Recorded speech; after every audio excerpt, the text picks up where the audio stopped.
Отбасы банктегі депозитті шешу туралы өткенде видео түсірген болатынмын. Текущий счетқа гарантийный письмомен текущий счет туралы справка болған кезде аударуға болады деп.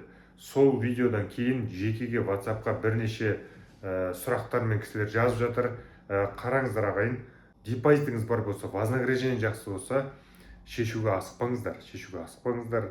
Алдымен кеп консультацияға, офиске кеп консультация алыңыздар. Барлық мүмкіндіктерді қарап көрейік, табыс растау жағынан, сазаемшікпен де, сазаемшіксіз де ипотека шығару жолдарын қарастырып көрейік. Немесе басқа қаладан болсаңыз, онлайн консультация бізде бар.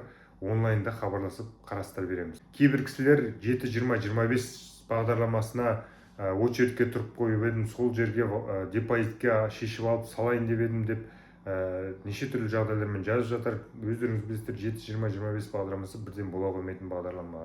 Ол жерде очередь күтесіздер, лимит күтесіздер деген сияқты.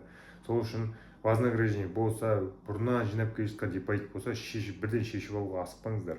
Депозиттегі ақшаны шешпес бұрын ақылдасып алғандарыңыз жөн болады. Ертең ол депозиттегі ақшаны шешіп алғаннан кейін вознаграждение қайтып келмейді, оны өздеріңіз де білесіздер. Сол үшін 7 рет өлшеп 1 рет кес дейді ғой. Ақылдасып нақты бір шешім қабылдаған дұрыс болады ағайын. Осы видеоны таныс туыстарға жіберіп қойсын, алдын ала білмей қап депозиттерін шешіп алып жүрмесін.